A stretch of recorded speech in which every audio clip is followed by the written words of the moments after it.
আসসালামু আলাইকুম। আজকের ভিডিওর মাধ্যমে আমি আপনাদেরকে জানাবো যে আপনি যদি কাউকে বশীকরণ করেন বা বশ করেন, হতে পারে আপনার প্রেমিক অথবা প্রেমিকা, হতে পারে আপনার স্বামী, হতে পারে আপনার স্ত্রী, অথবা আপনার প্রতিবেশী, হতে পারে আপনার মালিক অথবা আপনার কর্মচারী। আপনি যে কাউকে বশীকরণ করেন না কেন, বশীকরণ করলে কিন্তু তার একটা প্রতিক্রিয়া থাকে বা একটা ক্রিয়া থাকে। এই বশীকরণটা ধরলো কি ধরলো না সেটা আপনি কিভাবে বুঝবেন? দেখুন, বশীকরণের ভিতরে কিন্তু অনেক ভাগ আছে। যেমন স্বামীকে বশ করা, প্রেমিকাকে বশ করা। এখানে দুই ধরনের তদবির। বিষয়টা কিন্তু শুনতে একই লেগে যে বশ করা। আসলে স্বামীকে বশ করার জন্য যে তদবিরগুলো দেওয়া হয়, এটা কিন্তু বশীকরণ তদবির না।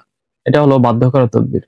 আর প্রেমিক অথবা প্রেমিকাকে বশ করার জন্য তদবিরগুলো দেওয়া হয়, এগুলো হলো বশীকরণ তদবির।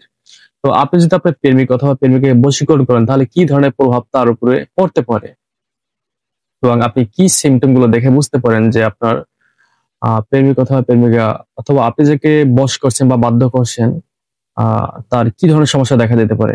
আসলে একটা কথা মাথায় রাখবেন, আপনি যাকে বশীকরণ করেন না কেন, পুরুষ হলে সর্বপ্রথম তার যে পৌরুষত্ব আছে সেটার উপরে কিন্তু এই বশীকরণ গুলোকে এফেক্ট করে, এবং নারী হলে তার সিস্ট অথবা ডিম্বাণুতে অনেক অনেক সময় এগুলো এফেক্ট করে। অনেকে না বুঝে বিভিন্ন প্রকার বশীকরণ করে থাকে। বশীকরণ ধরে না, উল্টো যাকে বশীকরণ করছে তার কিন্তু অনেক ধরনের ক্ষতি হয়ে যায়। মাথার চুল ঝরে যায়, সে ঘুমাতে পারে না, তার ঘুম হয় রাত ফজরের পরে, ফজর আগে তার ঘুম হয় না। অনেক অনেক সময় দেখা যায় যে তার শরীরের ভিতরে অত্যাধিক পরিমাণে যে হরমোনের চাপ, পুরুষ হলে যে টেস্টোস্টেরন হরমোন আছে, মহিলাদের যে হরমোন আছে, আমি এত ভালো বুঝি না হরমোন বিষয়ে, অথবা সোজা কথায় যে তার যে শারীরিক যে একটা চাহিদা, এই যৌন চাহিদা, এটা আকাঙ্ক্ষা বিনা কারণে অকারণে হঠাৎ অকারণে যে কোনো সময় তার জেগে উঠতে পারে।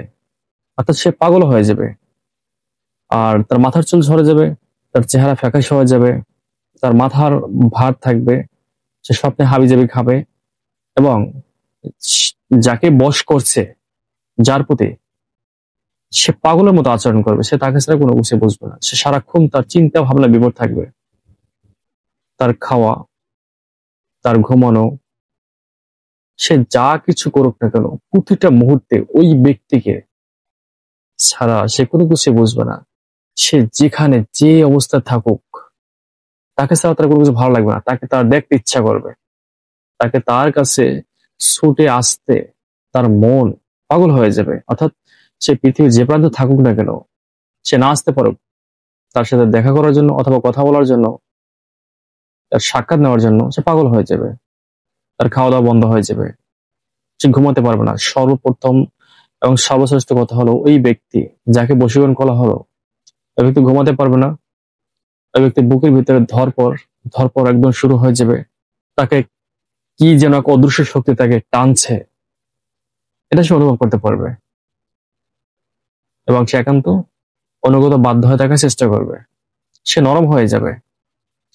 বশীকরণে অনেকগুলো দিক আছে, ভালো দিক আছে, মন্দ দিক আছে। তবে সর্বপ্রথম যে সমস্যাটা দেখা দেবে সেটি হলো যে, নারী হলে তার আহ যে শারীরিক যে একটা চাহিদা থাকে সেটা অনাকাঙ্ক্ষিত ভাবে বেড়ে যাবে। পুরুষ হলে তার যে শুক্রাণু থাকে সেটার উপরে এফেক্ট করবে, এবং তার মাথায় সমস্যা হবে, এবং সে দিনটা 24 ঘন্টা ওই পুরুষ, যে মহিলা বাধ্য গুলো তার জন্য পাগলের মতো ছটফট করবে।